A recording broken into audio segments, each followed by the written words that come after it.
चरित्र उत्तम जिनका सद्वाचार, महिमाशाली पर उपकारी, उत्तम संयम श्रेष्ठ विचार, परम सेवा भावी गुरुवर मेरे थे पकड़ सन्यासी रहे अभय, गगन गुंजा दो जयकारों से, गुरु प्रेम सुख की बोलो जय। गरीबों के मसीहा शान जिन शासन, परम सेवा भावी मेरी आस्था के अनंतनाथ परम आराध्य गुरुदेव श्री प्रेम सुख जी महाराज साहब के पावन पवित्र चरण कमलों में कोटिशः वंदना अभिवंदना। मोक्षाभिलाषी पुण्यवान आत्माओं, आज की धर्म सभा में कुछ देर के लिए आप लोग श्रवण करेंगे जैन आगम और कर्मयोगी भगवान श्री कृष्ण। कर्मयोगी भगवान श्री कृष्ण जैन शास्त्रों में, और जो भी आप मंडल के बंधु हैं वो बैठ जाएं, अपना स्थान ले लें कहीं भी कुर्सी के ऊपर, किसी को भी मंच की तरफ ना आने दें। आराध्य गुरुदेव श्री प्रेम सुख जी महाराज साहब के पावन पवित्र चरण कमलों में कोटिशः वंदना अभिवंदना। कुछ देर के लिए आप लोग जैन शास्त्रों में कर्मयोगी भगवान श्री कृष्ण के बारे में क्या कहा है वह आप लोग श्रवण करेंगे। बैठ जाओ भैया। विचाराभिव्यक्ति से पूर्व कुछ पंक्तियां हैं, सुने, मिलकर बोलने का भाव रखें। पंक्तियों में उस समय के भाव हैं जब सुदामा कर्मयोगी भगवान श्री कृष्ण से मिलने के लिए गए। सुने और मिलकर बोलने का भाव रखें। और गणौर संघ के प्रधान भी भाई मुकेश जी सभा में हैं। प्रवचन के बाद में कुछ 2-4 स्वागत और बाकी हैं, जिनके स्वागतों का ऐसे जनसभा लाभ लेगी। परम सेवा भावी परम पूज्य गुरुदेव चमत्कारी बाबा श्री प्रेम सुख जी। आवाज में दम नहीं है। बोल चिंतामणि पारसनाथ, हो सुदामा प्यारे बहुत दिनों में आए, हो सुदामा प्यारे, बोलो हो सुदामा प्यारे बहुत दिनों, बालापन का यार मेरा तू आए सुदामा भाई, बालापन का यार मेरा तू आए सुदामा। श्याम सुदामा एक बने थे सच्ची प्रीत निभाई, हो सुदामा प्यारे बहुत दिनों में आए, हो सुदामा प्यारे बहुत दिनों, तेरे पैरों में छाले पड़ गए दुर्बल हो गई काया, तेरे पैरों में छाले पड़ गए दुर्बल हो गई काया। किस विपदा ने घेर लिया तू क्यों नहीं बोलता भाया, हो सुदामा प्यारे बहुत दिनों में आए, हो सुदामा प्यारे बहुत दिनों, धीरज धर ले यार सुदामा समय आवना जाना, धीरज धर ले यार सुदामा समय आवना जाना। विप्र सुदामा बोल जरा तू मैं चाहूँ हुक्म बजाना, हो सुदामा प्यारे बहुत दिन बोलो आए, हो सुदामा प्यारे बहुत दिनों, तेरे कपड़ा में धूल भरी तू बहुत घना दुख पाया, तेरे कपड़ा में धूल भरी तू बहुत घना दुख पाया। छाती के लालू प्यारे क्यों इतना शर्माया, हो सुदामा प्यारे बहुत दिनों में आए हो सुदामा प्यारे, बहुत दिनों में आए। तेरे मेरे में फर्क नहीं या जाने दुनिया सारी, तेरे मेरे में फर्क नहीं या जाने दुनिया सारी। क्यों शर्माया यार मेरे तू, खोल सुना दे सारी। हो सुदामा प्यारे, बहुत दिनों में आए। हो सुदामा प्यारे, बहुत दिनों में। मुंशी राम ने श्याम के आगे सारी व्यथा सुनाई। मुंशी राम ने श्याम के आगे सारी व्यथा सुनाई। प्यार प्रभु का देख सुदामा ने गठरी खोल दिखाई। हो सुदामा प्यारे, बहुत दिनों में आए। हो सुदामा प्यारे, बहुत दिनों में। हो सुदामा प्यारे, बहुत दिनों में। हो सुदामा प्यारे, बहुत दिनों में। हो सुदामा प्यारे, बहुत दिनों में आए। हो सुदामा प्यारे, बहुत दिनों में आए। मोक्षण विलासी पुण्यवान आत्मा भाई अशोक आर्य भी सभा में आ चुके हैं और आप सभी बंधुओं से निवेदन है, श्रवण करेंगे आप लोग। बैठ जाओ भैया वहीं पे। जैन धर्म में कर्म योगी भगवान श्री कृष्ण को क्या स्थान और क्या महत्व दिया गया है। अद्वितीय श्रोता, जैन आगमों में से, बैठ जाओ भैया, बैठ जाओ थोड़ी देर के लिए। जैन आगमों में से एक श्रीमद् नंदी सूत्र, जिस समय भगवान महावीर ने जिस समय अपने समय में आगमों की देशना दी, तो उस समय 22वें तीर्थंकर भगवान अरिष्टनेमि के चचेरे भाई कर्म योगी श्री कृष्ण की चर्चा जैन शास्त्रों में की। एक बार देवलोक में चर्चा हुई कि भारतवर्ष में त्रिखंडाधिपति कर्म योगी श्री कृष्ण, उन जैसा कोई भी गुणग्राही श्रोता नहीं हुआ।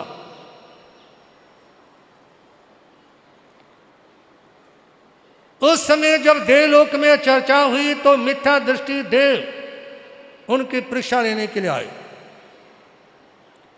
श्रीमद् नंदी सूत्र में लेख आता है, मिथ्या दृष्टि देव कर्म योगी भगवान श्री कृष्ण जब भगवान अरिष्टनेमि के दर्शनों के लिए जा रहे थे चतुरंगिनी सेना के साथ, तो बीच मार्ग में मृत कुत्ते का रूप धारण करके पड़ गए और मरे हुए लोगों में से, मरे हुए प्राणियों में से सबसे भयंकर दुर्गंध आती है कुत्ते के शरीर में। इसीलिए संसार में कहावत आती है, तू कुत्ते की मौत मरेगा। क्या कहा जाता है? क्योंकि कुत्ते की मौत होती है कुत्ते के शरीर को सड़ जाने के बाद। तो उस समय जैसे ही मृत कुत्ते के बराबर से निकलने लगे ना, सैनिक भी, मंत्री भी, महारानियां भी सब अपने नाक को ढक करके दौड़ करके निकलते हैं। लेकिन कर्म योगी श्री कृष्ण उस कुत्ते की तरफ देख करके उसके दांतों की चर्चा करते हैं कि इस कुत्ते के दांत बहुत सुंदर हैं, कुत्ते के दांत बहुत सुंदर हैं। इसलिए जैन शास्त्रों में प्रेरणा दी कि इस संसार में कर्म योगी श्री कृष्ण जैसा उत्तम श्रोता, कर्म योगी श्री कृष्ण भगवान जैसा गुणग्राही व्यक्ति, कर्म योगी श्री कृष्ण जैसे बड़े दिल वाला व्यक्ति इस संसार में और नहीं हुआ। यह लिखा है श्रीमद् नंदी सूत्र में। और निवेदन करना चाहूँगा, उम्र के साथ में निगाह बदल जाती हैं, आदमी के दिल की चाह बदल जाती है। उम्र के साथ निगाह बदल जाती है, आदमी के दिल की चाह बदल जाती है। हजारों शास्त्रों से नहीं, कभी एक बात से जिंदगी की राह बदल जाती है। हजारों शास्त्रों से नहीं, कभी एक बात से जिंदगी की राह बदल जाती है। सज्जनों, आदमी के दिल की चाह बदल जाती है, कभी एक बात से जिंदगी की राह बदल जाती है।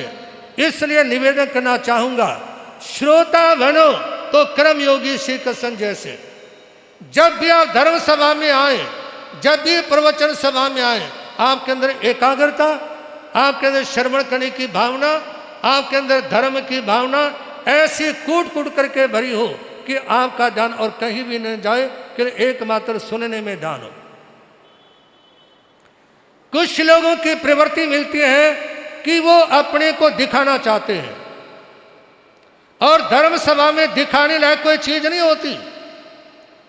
धर्म सभा में दिखाने के लिए ना जेवर होते हैं, धर्म सभा में दिखाने के लिए ना कपड़े होते हैं, धर्म सभा में दिखाने के लिए कोई रथ या गाड़ी नहीं होते हैं। धर्म सभा में तो जितना सिंपल साधारण बनकर के व्यक्ति आता है, वो उतना ही शोभा पाता है। तो इसलिए निवेदन आपके सामने, कर्मयोगी श्री कृष्ण भगवान की सबसे पहले चर्चा दी नंदी सूत्र में कि ऐसा गुण गुरु ईश्वराता इस संसार में देखने को नहीं मिलेगा। दूसरी बात, माता पिता के प्रति श्रद्धा रखो तो कर्मयोगी श्री कृष्ण जैसे। समझ तो आ रही मेरी बात है जी? यदि माता पिता के प्रति श्रद्धा रखनी है तो कर्मयोगी भगवान श्री कृष्ण जैसे। जिस समय कर्मयोगी भगवान श्री कृष्ण ने भगवान अरिष्टनेमि से पूछा, क्या कभी द्वारिका नगरी का विनाश होगा? भगवान अरिष्टनेमि कहते हैं अवश्य में होगा। उस समय कहा कि तुम्हारी मृत्यु जरा कुमार के हाथों से होगी, और द्वैपायन ऋषि इस द्वारिका नगरी के विनाश का कारण होगा। और द्वैपायन ऋषि के साथ में जो यादव राजकुमार हैं, वो उनके साथ में मारपीट करेंगे। द्वैपायन ऋषि अपने मन में संकल्प करेंगे, यदि मेरे जप में, यदि मेरे तप में, यदि मेरी साधना में ताकत है, तो मैं देवलोक में अग्नि कुमार देव बनूं और द्वारिका नगरी का विनाश करूं। उस समय कर्मयोगी श्री कृष्ण पूछते हैं, चलो ये तो मान लिया कि द्वारिका नगरी का विनाश होगा, लेकिन क्या द्वारिका नगरी के बचाने के उपाय भी हैं? उस समय भगवान अरिष्टनेमि कहते हैं, सुनो कर्मयोगी श्री कृष्ण, जिस समय तक द्वारिका नगरी में अमल तपस्या चलती रहेगी, उस समय तक दुनिया की कोई भी ताकत द्वारिका नगरी का विनाश नहीं कर पाएगी। अमल तपस्या से मतलब एक टाइम भुने हुए चने और गर्म पानी, दिन में आगे पीछे कुछ नहीं। जब तक ये तब चलता रहेगा, द्वारिका नगरी का विनाश नहीं होगा। कहते हैं 12 वर्षों तक द्वारिका नगरी में तब चलता रहा। एक दिन प्रधान ने सोचा मंत्री कर लेगा, मंत्री ने सोचा कैशियर कर लेगा, कैशियर ने सोचा उप प्रधान कर लेगा, प्रधान ने सोचा मंत्री कर लेगा, और किसी भी घर में तपस्या नहीं हुई। उसी दिन अग्नि कुमार देव, द्वैपायन ऋषि की आत्मा, जो रोज रोज द्वारिका नगरी के पर से घूमते रहते थे ना, अवसर मिलते ही द्वारिका नगरी में अंगारे बरसाने शुरू कर दिए। और जब द्वारिका नगरी धाए धाए साए साए करके जल रही थी और आसमान को, गगन को छूती हुई लपटें उठ रही थी ना, उस समय कर्मयोगी श्री कृष्ण और उनके भाई बलराम सोचने लगे अब क्या करें। उन्होंने सोचा द्वारिका को बचाना मुश्किल है, अब क्यों नहीं हम ऐसी स्थिति में जो सबसे अनमोल वस्तु है ना उसको बचा लें। राजमहलों में जो सबसे अनमोल वस्तु है उसे बचा लें। और ये विचार आने के बाद उन्होंने सोचा माता पिता से अनमोल और कोई भी चीज है जी। उस समय श्री कृष्ण और बलराम घुड़शाला में गए, रथ लिया। रथ लेने के बाद में घोड़ों की जगह दोनों भाई जुट गए, अपने माता पिता को रथ में बिठाया और द्वारिका नगरी से बाहर निकलने के लिए दौड़ पड़े। वही अलग बात है कि जिस समय द्वारिका नगरी से निकलते निकलते द्वार, जैसे ही श्री कृष्ण बलराम आगे निकले ना, रथ के पर गिर पड़ा और उनके माता पिता भी रथ के साथ द्वार के नीचे दब गए। उनके जीवन का अंत हो गया। लेकिन कर्मयोगी श्री कृष्ण और बलराम के मन में भाव थे कि मैं अपने माता पिता की रक्षा करूं।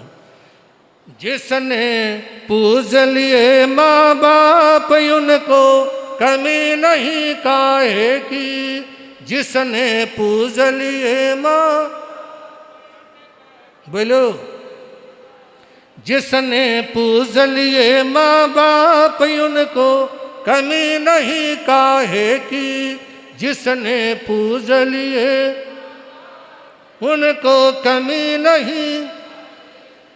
वो कर्मयोगी श्री कृष्ण थे जो माँ बाप की पूजा करते थे। वो उनके बड़े भाई दाऊ बलराम थे जो अपने माता पिता की पूजा करते थे। तीसरी बात, गरीबों से मैत्री। यदि कमजोर लोगों से, गरीब लोगों से मैत्री करते थे ना, तो कर्मयोगी भगवान श्री कृष्ण, सज्जनों, जिस समय उनके पास में सुदामा आए, देखिए आज के समय में छोटा भाई भी गरीब हो, चाचा ताऊ भी गरीब हो, पैसे वाले व्यक्ति अपने ताए की तरफ, चाचे की तरफ, भाई की तरफ भी देखना पसंद, यदि गरीब हो ना, सगे भाई की तरफ भी देखना पसंद नहीं करते। समाज का यदि कोई कमजोर व्यक्ति हो, उससे बात तक करना पसंद नहीं करते। लेकिन कर्मयोगी श्री कृष्ण ने जब सुना कि सुदामा मिलने के लिए आए हैं, और दौड़ पड़े और पैरों में गिर पड़े। किसके किसके पैरों में? आज के लोग आंख उठा करके नहीं देखते, और कर्मयोगी श्री कृष्ण ने उनके पैरों में गिर पड़े। ऐसा ही मैंने देखा है, पंजाब ग्रामीण विकास के मंत्री थे रखड़ा साहब, कांग्रेस के शासन में, उनके घर पे हम ठहरे हुए थे। जितने भी लोग उनके घर पे आए, उनके बेटे ने हर आने वाले के चरण स्पर्श किए। और हम भाई अशोक आर्य जो वचन सिंह आर्य जी के सुपुत्र हैं, इनके घर पे गए। वो विनय भाव, वो अपने बुजुर्गों के प्रति सम्मान के भाव भाई अशोक जी में भी देखने को मिले। और जिस समय आपके यहाँ पर 3 तारीख का कार्यक्रम था, उस समय चाहे विधान स्पीकर आए, चाहे संजय भाटिया जी जो पीछे सांसद रहे, और जो भी उस समय आए, तो वो उस समय भाई अशोक आर्य की अपनी महती भूमिका थी। और निवेदन आपके सामने, गरीबों से मैत्री। यदि गरीबों से मैत्री करना चाहते हो तो कर्मयोगी भगवान श्री कृष्ण से सीखो। आपके पास में जितनी भी समृद्धि आ जाए, जितना भी पैसा आ जाए, कोई पद आ जाए, कोई धन आ जाए, तो आप सम्मान करें कमजोर लोगों का। जरा जरा सी चीजें मिलने के बाद में अहंकार में मत आइए। ये संसार है, समय बदलता रहता है। समय का पहिया चलता है, समय का, इस पहिए के साथ किसी का भाग्य बदलता है। समय का पहिया चलता है, समय का। सज्जनों, नादान दोस्त से दुश्मन अच्छा। यदि दोस्त बनाना है ना, तो आप लोग किसी दानवीर शूरवीर को दोस्त बनाएं, और ऐसे लोगों के साथ मत रहना जो आए को आदर नहीं, चलते ना पूछे बात। आए को आदर नहीं, चलते ना पूछे बात। तुलसी ऐसे मित्र की सर पर डारो खाल। ऐसे मित्रों से दूर रहें जो ना आते समय पूछे, ना जाते को सम्मान दें। और निवेदन करना चाहूँगा आपके सामने दुश्मनी भी करो। यदि कोई तुम्हारा दुश्मन है, कर लो दुश्मनी, कोई बात नहीं, लेकिन एक बात का ध्यान रखना, दुश्मनी जमकर करो, लेकिन ये गुंजाइश रह जाए। दुश्मनी जमकर करो, लेकिन ये गुंजाइश रह जाए, जब कभी हम दोस्त हो जाएं तो शर्मिंदा ना हो। जब कभी हम दोस्त हो जाएं, बोलो ना, जब कभी हम दोस्त हो जाएं तो शर्मिंदा ना हो, क्योंकि शर्मिंदा होता है व्यक्ति अपनी खोटी हरकत से। इसलिए जिंदगी में किसी भी मित्र के साथ में ऐसा व्यवहार मत करिए कि वो शर्मिंदा हो या आपको शर्मिंदा होना पड़े। और इसी के साथ निवेदन है, मेरी भावना में मैत्री के बारे में बड़ी सुंदर प्रेरणा दी। मैत्री भाव जगत में मेरा, सब जीवों से नित रहे, दीन दुखी जीवों पर मेरे, उर से करुणा स्रोत बहे। दुर्जन क्रूर कुमार गरतों पर, क्षोभ नहीं मुझको आवे, साम्य भाव रखूं मैं उन पर, ऐसी परिणति हो जावे। सजनों, सभी के प्रति मैत्री के भाव रखें, दीन दुखी जीवों के प्रति करुणा के भाव रखें, और जो यदि कोई क्रूर है, दुर्जन है, कुमार्ग पर चलने वाला है, उनके प्रति भी नम्र भाव रखें, उनके प्रति भी ज़्यादा कठोर नहीं होना। कर्मयोगी भगवान श्री कृष्ण के बारे में चौथी बात जैन शास्त्रों में, सहयोग दो सहयोग लो, परस्पर गुरु जीवाना। यदि आप किसी का सहयोग करेंगे तो दूसरे भी आपका सहयोग करेंगे। एक बार कर्मयोगी श्री कृष्ण 22वें तीर्थंकर भगवान अरिष्टनेमि के दर्शनों के लिए जा रहे थे। उन्होंने रास्ते में देखा एक वृद्ध व्यक्ति गली में से ईंटों का चट्टा जहां लगा हुआ था, एक एक ईंट बड़ी मुश्किल से उठा करके अपने घर के आंगन में रख रहा था। कर्मयोगी भगवान श्री कृष्ण सोचने लगे, ये बेचारा वृद्ध कब तक इन ईंटों को उठा के अंदर रखता रहेगा।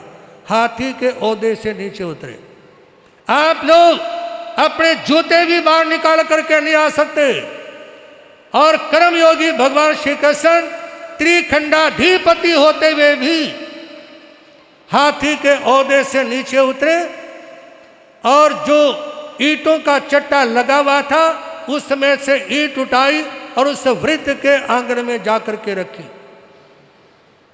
सामान्य बात नहीं है। आज यदि कोई पंचायत में गली का मेंबर भी बन जाए ना, वो भी सोचता है कि मैं सारे अन्य लोगों से काम कराऊं, खुद अपना हाथ ना हिलाऊं। लेकिन बड़प्पन उन लोगों का होता है जो काम अपने हाथों से करते हैं। एक तो वो लोग होते हैं जो काम सामने दिखाई दे रहा हो और दूसरों को करने के लिए कहते हैं, और एक वो लोग हैं जो काम दिखाई देना उसको दौड़ के करते हैं। सोनीपत में शंभूदास स्कूल का एक अध्यापक जिसने ऋषिकुल स्कूल खड़ा किया, केवल एक ही बात उसके पीछे थी। शंभूदास स्कूल के मालिक ने कहा कि तुम करते क्या हो? उसने कहा कि मैं दिखा दूंगा क्या करता हूँ। उसने ऋषिकुल, जो आसपास के पूरे हरियाणा में इतना बड़ा स्कूल नहीं है, जो उन्होंने खड़ा करके दिखाया। और उसके पीछे मेन कारण, जो भी काम होता है ना वो अपने हाथों से करते हैं। कोई भी काम है वो अपने हाथों से करने लग जाते हैं। इसलिए निवेदन है, सहयोग दो सहयोग लो। हमारी राह में कांटे वही बिछाते हैं। सुनो ध्यान से, हमारी राह में कांटे वही बिछाते हैं, हटे थे राह से हम जिनको रास्ता देकर। हमारी राह में कांटे वही बिछाते हैं, हटे थे राह से हम जिनको रास्ता देकर। आज कलयुग है, यदि आप किसी के लिए कितना भी काम करते रहेंगे ना, समय आने पर यह जरूर नहीं कि वो आपका साथ देंगे। वो आपके लिए गड्ढा भी खोद सकते हैं, वो आपके विनाश का कारण भी बन सकते हैं, वो कोई भी हरकत आपके साथ में कर सकते हैं। इसलिए निवेदन आप लोगों के सामने, सहयोग दो सहयोग लो। है कर्म का ही दोष या सब समय की बात है। है कर्म का ही दोष या सब समय की बात है। होता कभी दिन है और कभी अंधेरी रात है। होता कभी दिन है और कभी अंधेरी रात है। सज्जनों, पांचवी बात कर्मयोगी भगवान श्री कृष्ण के समय की जैन शास्त्रों में जिनके बारे में लिखा, शुभ कार्य का अनुमोदन। शुभ कार्य का, कहीं भी कोई अच्छा कार्य हो रहा हो तो उसका अनुमोदन करें। जिस समय द्वारिका नगरी के अंदर सहस्रामर उद्यान के महाकाल शमशान के पास भगवान अरिष्टनेमि ठहरे हुए थे ना, तो उस समय एक बहन रहती थी द्वारिका में जिसका नाम था थवच्चा। उसका बेटा था 8 वर्ष का और पति की मृत्यु 3-4 साल पहले हो चुकी थी। उस समय जब माँ बेटा गए ना भगवान कर्मयोगी श्री कृष्ण के दर्शन करने के लिए, तो थवच्चा का पुत्र बोलता है, माँ मैं साधु बनूंगा। कर्मयोगी श्री कृष्ण कहते हैं, बहन तू घर चल, मैं तेरे बेटे को समझाने के लिए आता हूं। यदि ये नहीं समझेगा तो मैं ही इसकी दीक्षा करवा दूंगा। श्री कृष्ण जी ने पहले कहा थवच्चा पुत्र को, भाई दीक्षा मत ले। कहा जी मना कर देता हूं, नहीं लूंगा दीक्षा, लेकिन मेरी 2 बातें मान लो। क्या कहा? मेरी 2 बातें मान लो, मैं दीक्षा नहीं लूंगा। कहा कि बोलो? कहा कि एक तो मेरे को बूढ़ा मत होने देना। क्या कहा? एक तो मेरे को बूढ़ा मत होने देना और दूसरा मेरे को मरने मत देना। यदि 2 शर्तें स्वीकार हैं तो मैं साधु नहीं बनूंगा। कर्मयोगी श्री कृष्ण कहते, भाई राम राम, तुम्हारा जीवन जा, मैं ना तेरे को बूढ़ा होने से रोक सकता और ना मैं तेरे को मरने से बचा सकता। तो उस समय कर्मयोगी श्री कृष्ण भगवान ने पूरी द्वारिका नगरी में घोषणा करवा दी कि जो कोई वृद्ध युवा बाल दीक्षा लेना चाहे तो दीक्षा ले। दीक्षा का महोत्सव कर्मयोगी श्री कृष्ण की ओर से करवाया जाएगा और उसके पीछे जो परिवार होगा ना, उसका पालन पोषण की जिम्मेवारी भी कर्मयोगी श्री कृष्ण की रहेगी। 1000 लोगों ने दीक्षा ली। कितने? 1000 लोग एक साथ भगवान अष्टमी के चरणों में दीक्षित हो जाते हैं। तो इसलिए निवेदन है कि आप लोग अच्छे कार्य का, शुभ कार्य का अनुमोदन करें। और अंत में इतना सा कहना चाहूँगा, भगवान श्री कृष्ण कहते हैं हार जीत का संकल्प, हार जीत आपके संकल्प के अधीन है। आपका संकल्प कैसा है उसी के पर आधारित है आपकी हार और जीत। सज्जनों ध्यान देंगे, जिस समय हस्तिनापुर में पांडवों का शासन था, एक रोज हस्तिनापुर के राजमहलों की छत के ऊपर जब युधिष्ठिर और द्रौपदी सो रहे थे ना, तो रात्रि में द्रौपदी का अपहरण हो गया। और अपहरण होने के पीछे कारण था, जिस समय उनका अपहरण हुआ ना, तो उसके पीछे कारण था धात के खंड के महाराजा थे पद्मनाभ। और वहां पर एक बार नारद जी चले गए। और जितने नारद होते हैं ना, उन सब का काम है पानी में आग लगाने का। जितने भी नारद होते हैं पानी में आग लगाना उनका काम है। और आज भी जो लोग ऐसा काम करते हैं उनके बारे में लोग कह देते हैं पक्का नारद है। जो अंदर वातावरण को खराब करते हैं उसके बारे में लोग बोल देते हैं बिघन की बेल है। तो ये सब चलता है।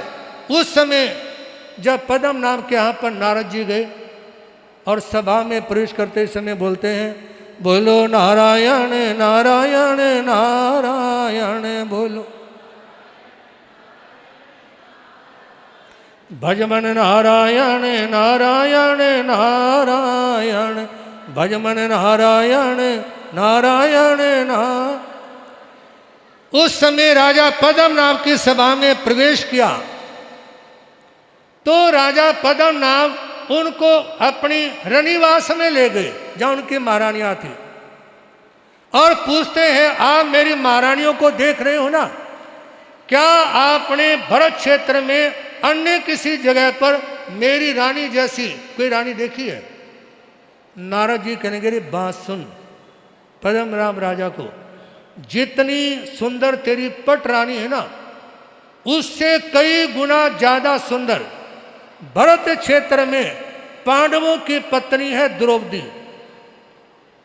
और जितना तेरी महारानी का मुंह सुंदर है ना, उससे ज्यादा तो द्रौपदी के उल्टे पैर के अंगूठे का नाखून भी, क्या लगा दी पानी में, उल्टे पैर का नाखून भी तेरी घरवाली के मुंह से सुंदर है। क्या सुंदरता की बातें करते हो तुम। उस समय राजा पद्मनाभ ने देव सहयोग से द्रौपदी का अपहरण करवा लिया। सवेरे पता चला द्रौपदी नहीं मिली। उस समय युधिष्ठिर इत्यादि ने कुंती के सामने कहा कि माँ द्रौपदी गायब है, चारों तरफ ढूंढा नहीं मिली। कुंती कर्मयोगी श्री कृष्ण के पास में गई, सारी बात बताई। उस समय कर्मयोगी श्री कृष्ण ने 3 दिन की तपस्या की। तपस्या करने पर देव हाजिर हुआ। देव से द्रौपदी के बारे में पूछा तो उन्होंने कहा कि धातकी खंड के जो राजा पद्मनाभ हैं उनके निवास में है। कहा कि आप मेरे को, मेरे रथ को, 5 पांडवों को मेरे साथ में लेकर चलो। देव ने कहा कि आप छोड़ो ना, इतना सब कुछ करोगे, आप मेरे को आज्ञा दो, जितनी देर में आप चुटकी बजाओगे 2-4 इतनी देर में मैं द्रौपदी को वहां से ला करके तुम्हारे पास में छोड़ दूंगा। कर्मयोगी श्री कृष्ण कहते सुनो, हम संघर्ष के द्वारा, हम युद्ध करते हुए द्रौपदी को बंधन से मुक्त करवाएंगे। केवल आप हेलो, केवल आप कहा कि हमारे को छोड़ दें वहां पर और बाकी हम अपने आप कर लेंगे। उस समय सुस्थित देव कर्मयोगी श्री कृष्ण, उनका रथ, सारथी, 5 पांडव उनको लेकर के गए। और ले जाने के बाद में सबसे पहले दूत को भेजा कि तुम द्रौपदी को वापस कर दो। ये सोच लेना जिस दिन रोजे हिसाब होगा, ये सोच लेना जिस दिन रोजे हिसाब होगा, अपने किए का तुमको देना हिसाब होगा, अपने किए का तुमको देना हिसाब होगा। दूत ने जाकर के राजा पद्मनाभ के सामने कहा सुनो, या तो द्रौपदी को वापस दे दो, अन्यथा इसका हिसाब तुम्हारे को चुकता करना होगा। तो उस समय दूत को बाहर निकाल दिया गया। दूत वापस आया, कर्मयोगी भगवान श्री कृष्ण को सूचना दी। तो भगवान श्री कृष्ण पांडवों के सामने कहते हैं सुनो, राजा पद्मनाभ के साथ तुम लड़ोगे या मैं लड़ूं द्रौपदी को मुक्त करवाने के लिए। वक्त आने पर बता देंगे तुम्हें ए आसमां, वक्त आने पर बता देंगे तुम्हें ए आसमां। हम अभी से क्या बताएं क्या हमारे दिल में है, हम अभी से क्या बताएं क्या हमारे दिल में है। तो उस समय 5 पांडव कहते कर्मयोगी श्री कृष्ण के सामने सुनो, हम लड़ेंगे, आप विश्राम करो। 5 पांडव राजा पद्मनाभ के साथ में युद्ध करने के लिए आगे बढ़े। कर्मयोग, और जैसे ही पद्मनाभ के सामने गए ना, राजा पद्मनाभ ने 5 पांडवों के 2 मिनट में छक्के छुड़ा दिए। और 5 पांडव दौड़े दौड़े कर्मयोगी भगवान श्री कृष्ण के चरणों में आकर के गिर पड़े कि आप हमारी जिंदगी की रक्षा करो, आप हमारे को बचाओ। तो उस समय सज्जनों, निवेदन करना चाहूंगा आपके सामने, कर्मयोगी श्री कृष्ण कहते हैं जब पांडव आए ना वापस, वही हकदार हैं किनारों के जो बदल दे धाम नारों के, वही हकदार हैं किनारों के जो बदल दे बहाव धारों के। जो धाराओं को बदल देते हैं ना, किनारों के हकदार भी वही होते हैं। जो धाराओं को नहीं बदल सकते वो किनारों पर नहीं पहुंच सकते। तो उस समय कर्मयोगी श्री कृष्ण कहते सुनो, पांडवों के सामने मैं हूं ना कि राजा पद्मनाभ। पूछा युधिष्ठिर, जब तुम लड़ने के लिए गए तुमने क्या सोचा था? कहा कि हमने सोचा था या तो पद्मनाभ रहेंगे या हम रहेंगे। कर्मयोगी भगवान श्री कृष्ण कहते रहे एक तो रहेगा ही, 2 कुश्ती लड़ेंगे तो एक जीतेगा एक हारेगा। लेकिन सुनो, जो ये सोच करके मैदान में उतरता है ना कि विजय मेरी होगी। अशोक भाई, जब मैदान में उतरना है तो क्या सोच के, विजय मेरी और विरोधी की पराजय। सफलता निश्चित तौर पे मिलती है। उस समय कर्मयोगी श्री कृष्ण कहते हैं देखो मेरे हाथ, मेरी विजय होगी और मेरे दुश्मन की पराजय होगी। तू जिंदा है तो जिंदगी की जीत में यकीन कर, तू जिंदा है तो जिंदगी की जीत में यकीन कर। अगर कहीं है स्वर्ग तो उतार ला जमीन पर, अगर कहीं है स्वर्ग तो उतार ला जमीन पर। और ये कहते हुए कर्मयोगी श्री कृष्ण अपने अस्त्र शस्त्र पंचजन्य शंख गदा इन सारे सामान को उठा करके चले। कहना चाहूंगा चलना है चल पड़ो, निकलाएंगे रास्ते। चलना है चल पड़ो, निकलाएंगे रास्ते। आंधी किसी के नक्शे कदम पर नहीं चलती, आंधी किसी के नक्शे कदम पर नहीं चलती। पांचों पांडव पराजित होकर के वापस आ गए और कर्मयोगी श्री कृष्ण अकेले आगे बढ़े। सामने राजा पद्मनाभ, उनकी विशाल सेना और उनके सामने अकेले। बोलो कर्मयोगी श्री कृष्ण भगवान की, बोलो कर्मयोगी भगवान श्री कृष्ण भगवान की। अकेले उनके सामने पहुंच गए। एक तरफ राजा पद्मनाभ हैं, उनकी विशाल चतुर्ंगी सेना है, उनके योद्धा हैं, और उनके सामने कौन खड़े हैं? राधे राधे जपो चले आएंगे बिहारी, राधे राधे जपो चले आएंगे बिहारी। बिहारी कहते हैं कर्मयोगी भगवान श्री कृष्ण के बारे में। वो पहुंच गए उनके सामने, और सामने जाने के बाद में सबसे पहले उन्होंने हुंकार भरी और एक जमीन के ऊपर जोर से पैर पटका। इतना होते ही राजा पद्मनाभ की आधी सेना मैदान छोड़ करके भाग गई। इसके बाद में पंचजन्य शंख बजाया, जो बचे थे ना आधे उनमें से फिर भाग गए। इसके बाद में राजा पद्मनाभ जैसे आगे बढ़े और अपने हाथ में लोहे का दंड, जिसका लोहे का भारी दंड जिसको उठा करके राजा पद्मनाभ के रथ के पर प्रहार करने के लिए जैसे हाथों में उठाया ना, राजा पद्मनाभ तो रथ में से कूद के पहले ही है जी, रथ में से पहले ही छलांग मार के भाग गया। और जिस समय रथ के पर मूसर का प्रहार किया ना, तो उस समय रथ का हैंडल कहीं पे, सीट कहीं पे और पहिया कहीं पे चकनाचूर हो गया। और राजा पद्मनाभ दौड़े दौड़े पहुंचे किसके पास? द्रौपदी के चरणों में, जिसका अपहरण करके राजमहलों में रखा, ऋनिवास में रखा हुआ था। और द्रौपदी के चरणों में जाने के बाद में कहा कि मुझे बंधन से मुक्त कराओ। सुनो ध्यान से, शायद एक बात आप लोगों ने आज तक नहीं सुनी होगी।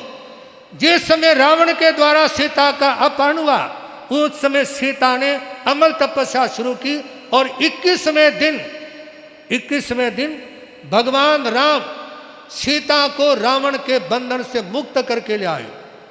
और जिस समय द्रौपदी का अपहरण हुआ, उस समय द्रौपदी ने भी अमिल तपस्या शुरू की। एक टाइम भुने हुए चने और उबला हुआ पानी। उस समय जब द्रौपदी ने भी अमल तपस्या शुरू की और 21वें दिन कर्मयोगी भगवान श्री कृष्ण राजा पद्मनाभ के बंधन से उनको मुक्त करके ले आए। 21 दिन में सीता राम के पास में आ गई और 21 दिन में द्रौपदी पांडवों के पास में पहुंच गई। तो सज्जनों, निवेदन करना चाहूंगा आप लोगों के सामने, उस समय जब राजा पद्मनाभ द्रौपदी के चरणों में गए, कहा कि आप मेरी रक्षा करो। रक्षा करने वाली बात आई तो द्रौपदी कहती हैं, बात सुनो, कर्मयोगी श्री कृष्ण भगवान बड़े उदार व्यक्ति हैं, महान व्यक्ति हैं, क्षमा मांगने वाले को तुरंत क्षमा कर देते हैं। तुम साड़ी पहन लो। क्या कहा द्रौपदी ने श्री कृष्ण को? तुम साड़ी पहन लो, जैसे रामदेव जी ने पहन ली थी रामलीला ग्राउंड में। कहा कि तुम साड़ी पहन लो, मेरे को अपने आगे आगे कर लो, अपने कंधे पे उल्टी कुड़ाली रख लो, नीचे नजर रखना। और अपने से आगे मेरे को लेकर के तुम भगवान श्री कृष्ण के चरणों में चलो और वहाँ जाते साष्टांग उनके चरणों में लेट जाना, वो तुम्हारे को माफ कर देंगे। उस समय राजा पद्म नाम ने ऐसा ही किया।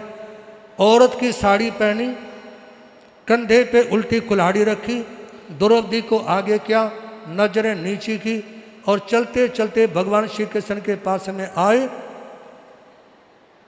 ये सारा प्रसंग लिखा है ज्ञाता धर्म कथा सूत्र में, जो 32 आगमों में से एक है। उस समय भगवान श्री कृष्ण उन्हें माफ कर देते हैं और कहा कि आज के बाद अन्य किसी बहन की ओर आप किसी बुरी नज़र से नहीं देखेंगे। निवेदन करना चाहूँगा, असफलता एक चुनौती है, इसे स्वीकार करो। असफलता एक चुनौती है, इसे स्वीकार करो। क्या कमी रह गई देखो और सुधार करो। असफलता एक चुनौती है, इसे स्वीकार करो। क्या कमी रह गई देखो और सुधार करो। जब तक सफलता ना मिले नींद व चैन को त्यागो। जब तक सफलता ना मिले नींद को त्याग दो, चैन को त्याग दो। संघर्षों का मैदान छोड़ यूं मत भागो। संघर्षों का मैदान छोड़ यूं मत भागो। आप लोगों ने कर्मयोगी भगवान श्री कृष्ण की ये 6 विशेषताएं सुनी और ये 6 विशेषताएं जैन धर्म के जो आगम हैं, नंदी सूत्र उसमें चर्चा है, ज्ञाता धर्म कथांग के अंदर उसकी चर्चा है, अंधगढ़ सूत्र जो भी 20 तारीख से शुरू होगा, उस समय भगवान श्री कृष्ण का परिवार भगवान अरिष्टनेमि के चरणों में दीक्षित हो जाता है। उनकी महारानियाँ भी, उनके बेटे भी, उनकी पुत्र वधू भी, उनके पोते भी भगवान अरिष्टनेमि के चरणों में दीक्षित हो जाते हैं। ये सारा प्रसंग आप लोग श्रवण करेंगे 20 तारीख से, और ये 6 बातें आप लोगों ने श्रवण की। और सजनों, एक भाई बोल रहे थे मेरे को कि महाराज जी, मैं जब तक जिंदा रहूँगा उस समय तक मेरे को समाल का मंडी का जो 3 तारीख का कार्यक्रम था वो मेरे को सारी ज़िंदगी याद रहेगा। ऐसी रौनक, ऐसी परिस्थिति और ऐसी व्यवस्था सजनों, हार्दिक हार्दिक साधुवाद है। और इसी के साथ में आपके सामने एक भजन हो महिला मंडल के द्वारा। इससे पूर्व मैं आमंत्रित करना चाहूँगा भाई अशोक जी को, और भाई अशोक जी के साथ में संघ के प्रधान श्री वीर प्रकाश जी और युवा मंडल के प्रधान रोहित जैन, महामंत्री केशर, सिर्फ 4 व्यक्ति आएंगे और भाई अशोक जी का अभिनंदन स्वागत करें।